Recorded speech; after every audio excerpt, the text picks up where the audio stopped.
Tangan Tuhan yang selalu terulur untuk menolong dan memberkati.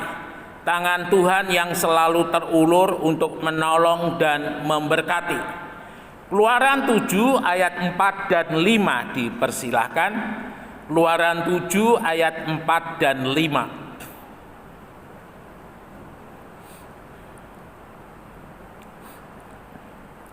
Keluaran 7 ayat 4 dan 5 demikian firman Tuhan.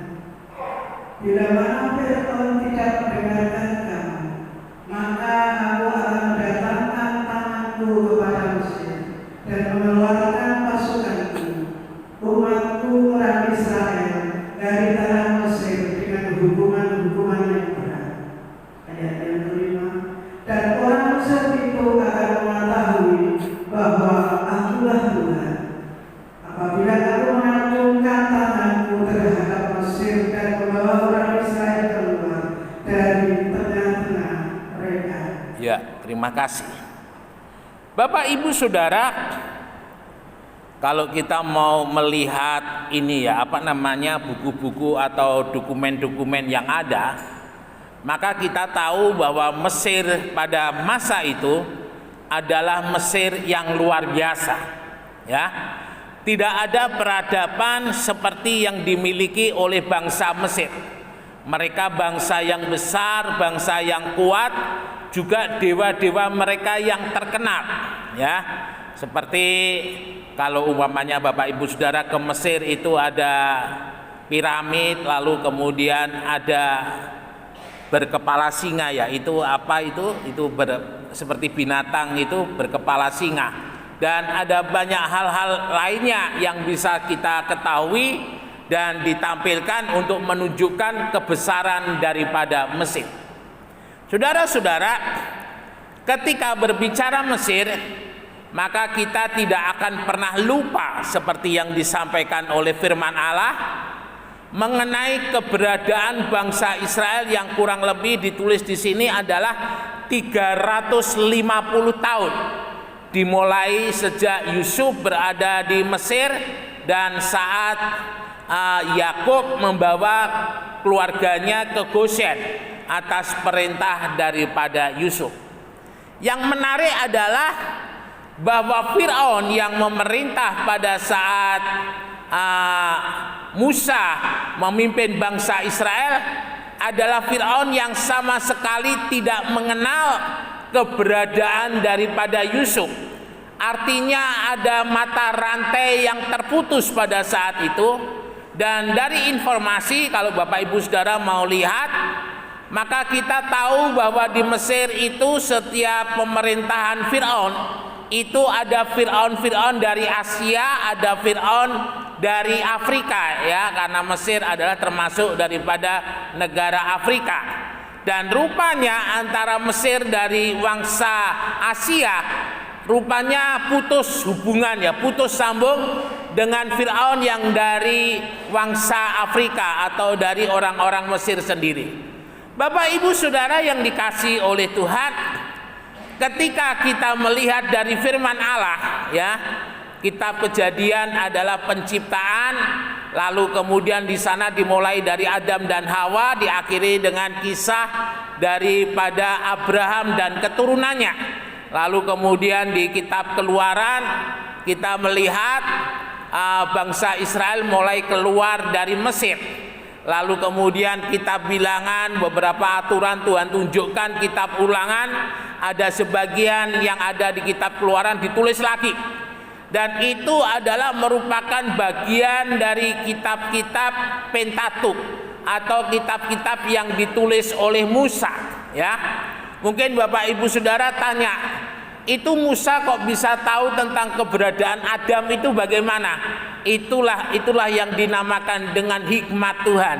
Itulah yang dinamakan dengan pengurapan daripada Tuhan. Bisa jadi Musa ketika ada di tempat mertuanya, ya, ketika Musa melarikan diri adalah saat di mana Musa menuliskan kitab-kitab Pentateuch. Jadi kurang lebih Musa ada di padang gurun ketika dia melarikan diri dari Mesir, kurang lebih 40 tahun. Jadi 40 tambah 40 jadi 80 tahun ketika Musa memimpin bangsa Israel.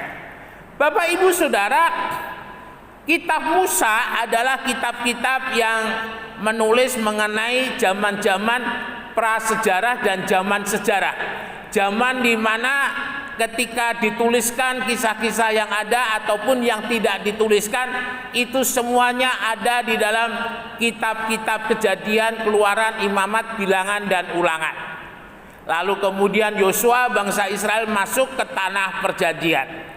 Bapak Ibu Saudara, ketika kita melihat proses daripada bangsa Israel keluar dari Mesir, jadi kalau boleh saya katakan bangsa Israel itu menjadi bangsa, salah satunya mereka dibentuk di Mesir. Sebelum mereka dipindahkan ke tanah Israel seperti sekarang, mereka oleh Tuhan dibentuk, dibuat sebanyak mungkin ketika mereka ada di Mesir. Menurut catatan dari firman Allah, yang di sana itu ditulis 600.000 dengan istrinya kurang lebih 1.200.000. Lalu kemudian dengan anak-anak dan kemudian dengan bangsa-bangsa yang lain, lebih kurang bangsa Israel yang keluar dari Mesir 2 juta orang.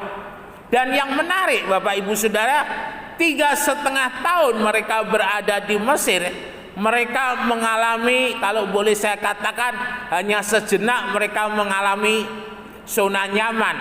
Tetapi kemudian mereka mengalami satu penderitaan yang luar biasa.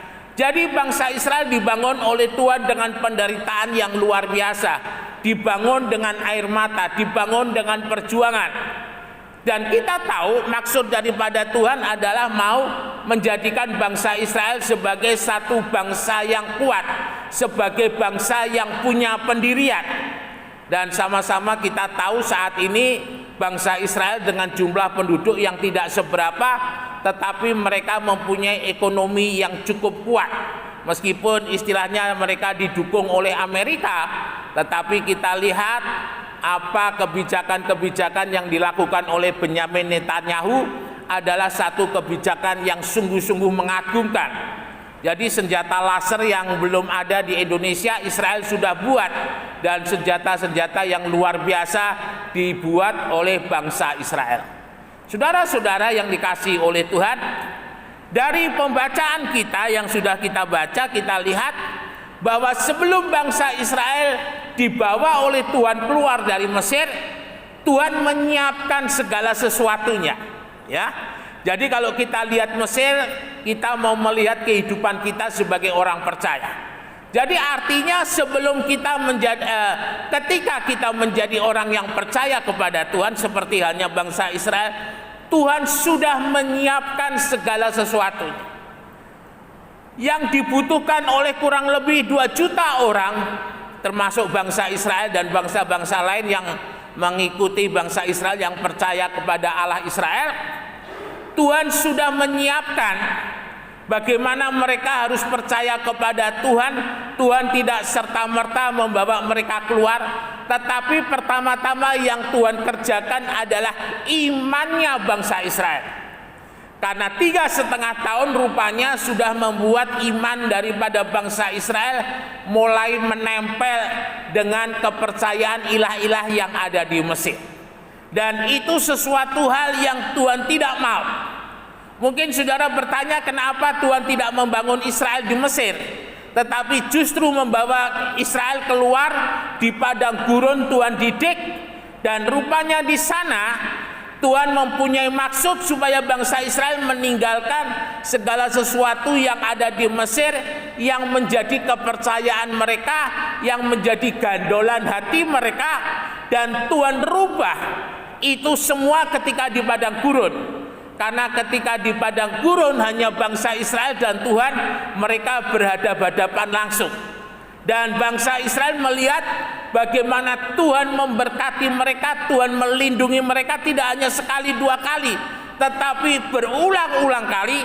Karena Tuhan mau selama di padang gurun imannya bangsa Israel itu boleh kembali kepada Tuhan dengan sungguh-sungguh, ya. Jadi dalam kehidupan kita sebagai orang percaya, ketika Tuhan panggil, ada sebuah rencana, ada sebuah master plan yang kita tidak tahu, yang kita tidak mengerti, yang tidak kita pahami. Tetapi itu semua membawa hidup kita dekat dan percaya kepada Tuhan. Bapak Ibu Saudara yang dikasihi oleh Tuhan, apapun yang Tuhan sampaikan, apapun firman Allah yang Tuhan mau katakan dalam kehidupan kita, tanpa adanya hati yang mengasihi Tuhan, tanpa hati yang percaya kepada Tuhan, semuanya sia-sia. Dan itu yang mau Tuhan kerjakan ketika membawa bangsa Israel keluar dari Mesir. Hati mereka digodok dulu di padang gurun, ya. Jadi tidak selamanya segala sesuatu yang merupakan penderitaan itu adalah sebuah hukuman, adalah sebuah hal yang tidak menyenangkan. Tetapi kadang Tuhan izinkan lewat hukuman itu kita bisa melihat kasih setianya Tuhan di dalam kehidupan kita. Saudara yang dikasihi oleh Tuhan, dari kehidupan bangsa Israel kita bisa tahu untuk memperkenalkan dirinya sebagai Allah di atas segala Allah, Tuhan menghukum 10 tulah. Dan tulah itu adalah hukuman yang luar biasa. Tidak ada pernah tulah yang Tuhan turunkan seperti tulah kepada Mesir. Saudara bisa bayangkan dalam waktu yang kurang lebih lebih kurang mungkin hanya beberapa saat begitu, Tuhan menghukum bangsa Mesir sedemikian rupa. Dan yang Tuhan lakukan tidak bisa dipatahkan oleh dukun-dukun Mesir, ya. Kita boleh melihat dari tulah yang pertama, air menjadi darah, lalu kemudian tulah kedua, tulah ketiga, sampai kematian anak sulung di tulah yang ke-10. Semuanya tidak dapat dipatahkan oleh dukun-dukun daripada Mesir. Ini menunjukkan bahwa Tuhan adalah lebih dari segala yang dipunyai oleh Mesir. Ini sebenarnya yang mau Tuhan sampaikan kepada bangsa Israel, bahwa Allah yang memimpin mereka adalah Allah yang lebih besar dari ilah-ilah yang disembah oleh orang Mesir, Allah yang lebih besar dari segala sesuatu yang dipunyai oleh Mesir. Ini yang mau tunjukkan. Jadi Tuhan mau ketika bangsa Israel keluar dari Mesir, hatinya bangsa Israel, hidupnya bangsa Israel hanya kepada Tuhan dan hanya untuk Tuhan. Sehingga firman Tuhan mengajar, ketika kita sudah berlari, jangan lagi menoleh ke belakang, ya. Kegagalan daripada istri Lot ketika mereka keluar dari Sodom dan Gomora karena istri Lot menoleh ke belakang, dan dikatakan ketika istri Lot menoleh ke belakang, dia menjadi tiang garam. Satu hal yang menyedihkan, ya. Bapak Ibu Saudara, ketika Tuhan sudah menunjukkan kuasanya yang lebih besar daripada bangsa Mesir, Tuhan membawa orang Israel keluar. Artinya orang Israel dibuat percaya dulu kepada Tuhan, baru kemudian Tuhan bawa keluar. Karena 350 tahun bukan waktu yang pendek, waktu yang bisa membuat orang-orang Israel, segala yang ada di Mesir tertanam atas hidup daripada orang Israel. Nah, ini mengapa Tuhan bawa orang-orang Israel itu keluar dari Mesir. Dan yang menarik Bapak Ibu Saudara, perbatasan Mesir dengan Arab Saudi itu dibatasi dengan Laut Merah, ya. Jadi ada banyak penafsir Alkitab modern. Mereka mempercayai bahwa padang gurun yang ditulis oleh Alkitab ini adalah padang gurun yang ada di Arab Saudi, ya. Padang gurun yang ada di Arab. Dan seorang peneliti Kristen dengan diam-diam mereka pernah melakukan sebuah penelitian, karena di sana ada orang-orang Beduin, orang-orang asli dari yang hidup di padang gurun. Dan dari laporannya beliau mengatakan bahwa sebenarnya jalan yang paling tepat menurut keluaran dari Israel itu turun, mereka berjalan langsung menghadapi Laut Merah, ya, Laut Tebrau. Dan itu merupakan wilayah daripada Arab Saudi, ya. Jadi ketika bangsa Israel, mereka tidak Sinai yang seperti sekarang. Kalau Sinai yang seperti sekarang itu artinya bangsa Israel masuk ke Israel itu melalui Filistin, ya, melalui daerah yang lain lagi, tetapi tidak melalui padang gurun yang seperti dituliskan oleh kitab Keluaran. Dan saya sangat setuju sekali dengan pendapat ini ketika coba-coba saya lihat. Jadi memang bangsa Israel dengan Arab itu dipisahkan dengan Laut Teberau, dengan Laut Merah ya. Jadi ketika bangsa Israel berjalan, mereka menghadapi pertama adalah Laut Merah. Bapak Ibu Saudara, ketika berbicara mengenai laut, itu adalah kumpulan air yang banyak. Dan Laut Merah adalah laut yang cukup luas pada saat itu, ya. Dan dalam firman Allah, ketika bangsa Israel berjalan keluar dari Mesir, Tuhan tidak pernah meninggalkan bangsa Israel, karena Tuhan tahu di depan daripada bangsa Israel itu ada apa, di depan bangsa Israel itu akan menghadapi apa, dan Tuhan tahu bangsa Israel tidak mungkin bisa.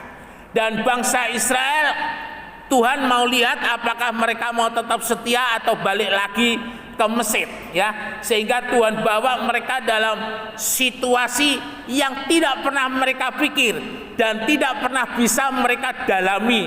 Di balik itu semua ada apa dan seperti apa. Bapak Ibu Saudara, dalam Keluaran 13 ayat 21 dan 22, di sana dikatakan dua hal yang Tuhan lakukan ketika memimpin bangsa Israel. Sebagai tiang awan di siang hari dan tiang api di malam hari. Ya, kalau namanya tiang itu pasti panjang. Tiang awan di siang hari itu adalah untuk membuat bangsa Israel ketika di padang gurun tidak kepanasan. Ya, kalau saudara pernah di padang gurun, itu panasnya itu luar biasa. Dalam waktu sekejap kulit itu akan menjadi hitam legam, ya. Di Qumran kalau tidak salah itu kita langsung terkena matahari selama beberapa saat. Dan ketika di Qumran saya mencoba melihat perkampungan orang-orang Qumran pada saat gulungan Alkitab itu ditemukan seperti apa. Saya sempat jalan-jalan di reruntuhan di sana karena memang itu tidak masuk di dalam tour guide, ya. Jadi saya coba melihat bagaimana rumahnya penduduk orang-orang Beduin yang ada di Qumran, lalu kemudian cara mereka baptis itu seperti apa, saya melihat di sana. Dan ada banyak hal yang menarik yang boleh saya temukan di sana. Saya coba-coba barangkali ada bisa mendapat temuan begitu, satu atau dua benda sejarah, tapi saya tidak ketemu. Yang saya ketemu pasir, ya. Jadi setelah saya berjalan di sana lalu kemudian saya balik lagi, dan itu kulit langsung kelihatan hitam sekali. Nah, Bapak Ibu Saudara, bangsa Israel berjalan di padang gurun, mereka tidak tahu berapa lama mereka di sana. Maka dengan kata lain, bangsa Israel kulitnya bisa menjadi hitam ketika mereka berjalan di padang gurun. Dan Tuhan tidak mau bangsa Israel sakit oleh karena mereka berjalan di padang gurun. Sehingga Tuhan menutupi mereka dengan tiang awan, dan malam hari Tuhan menghangatkan mereka dengan tiang api. Dan itu terus Tuhan lakukan, menyertai di dalam kehidupan daripada bangsa Israel.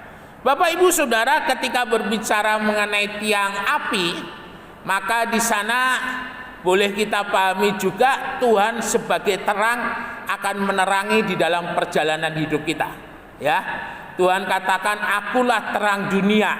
Dan itu sudah Tuhan tunjukkan ketika membawa bangsa Israel keluar dari Mesir. Karena ketika berada di padang gurun, bangsa Israel tidak tahu mana utara, mana selatan, mana kanan, mana kiri. Karena mereka seperti di tengah laut. Di padang gurun itu seperti di tengah laut, ya. Jadi tidak tahu utara, selatan. Kalau tidak bawa kompas, itu adalah sesuatu hal yang sulit.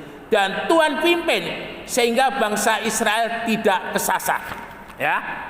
Kemudian Bapak Ibu Saudara, ketika mereka mulai berjalan dan mereka menghadapi yang namanya Laut Teberau, mereka katakan kepada Musa, Musa, bawa kami kembali ke Mesir. Seandainya kami di Mesir, kami tidak akan mengalami hal seperti ini, ya.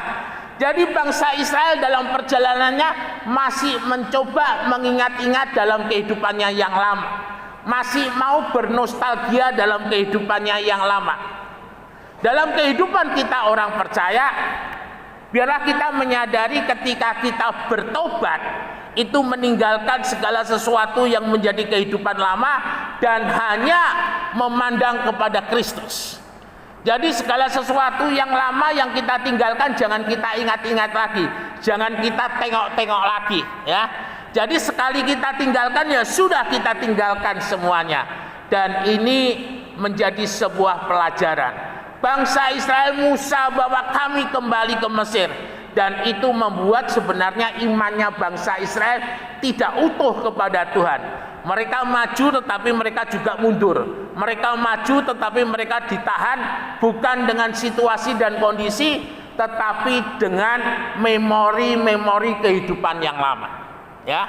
Sehingga ketika 3.000 orang yang baru percaya, Petrus katakan, bertobatlah dan berilah dirimu dibaptis.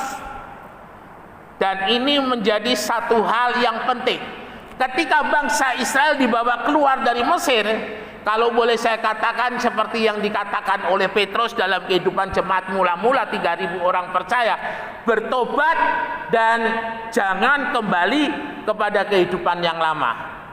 Kira-kira seperti itu kalau Petrus boleh katakan kepada bangsa Israel, seperti halnya Musa ketika membawa orang Israel keluar dari Mesir. Saudara yang dikasihi oleh Tuhan, rencana Tuhan itu kita tidak tahu, yang tahu hanya Tuhan. Tetapi ketika kita menurut daripada Tuhan, kita pasti akan dibawa kepada rencana itu, ya. Saudara-saudara, dalam perjalanan daripada bangsa Israel ketika mereka menghadapi Laut Tebro, mereka berkata, Musa bawa kami kembali ke Mesir. Tetapi di sana Tuhan katakan supaya Musa mengangkat tongkatnya dan laut itu terbelah. Ketika laut itu terbelah, bangsa Israel berjalan di tengah-tengah laut itu, ya. Dan ketika mereka berjalan, itu jaraknya itu entah berapa kilo itu dari ujung satu kepada ujung yang lain. Itu kalau panjangnya itu sekitar 1930 km, itu panjangnya Laut Tebro. Tetapi ketika bangsa Israel itu menyeberang, itu entah laut yang sisi mana, sehingga tidak dituliskan panjang kilometernya. Tetapi saya yakin bahwa yang bangsa Israel lewati itu benar-benar laut. Karena dari penelitian yang ada, jika mau digali, itu ada kapal-kapal perang daripada Firaun yang masih ada di dalam laut, ya. Dan jika itu ditemukan, digali dan diumumkan, maka itu membuat kita boleh semakin percaya kepada firman Tuhan. Entah kapan itu boleh terwujud, tetapi yang pasti hal itu akan terjadi. Nah, saudara-saudara, bangsa Israel melewati tanah yang kering di tengah laut. Lalu kemudian orang Mesir mengejar. Belum sempat orang Mesir itu mengejar atau sampai kepada bangsa Israel, Tuhan menggulung Laut Tebro. Jadi rupanya Tuhan menggulung Laut Tebro itu tidak langsung sekaligus dari depan sampai ke belakang, tetapi Tuhan gulung bagian yang ada orang Mesir. Sehingga dikatakan firman Tuhan, bangsa Israel terus berjalan, sementara orang Mesir mereka mati karena laut itu menggulung dalam kehidupan mereka. Nah, ini satu bukti bahwa ketika Tuhan menyertai dalam kehidupan kita, tidak ada satupun yang bisa melawan, tidak ada satupun yang bisa menentang. Jadi ketika saudara percaya dan ikut Tuhan Yesus, percaya dan ikut Tuhan Yesus selamanya.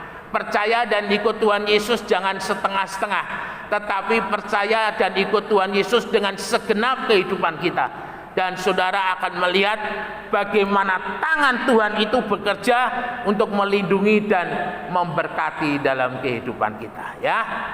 Jadi saya harapkan dalam kehidupan jemaat Tuhan yang hadir pagi hari ini, ketika sudah percaya kepada Tuhan Yesus, jangan ditambahi dengan percaya-percaya yang lain.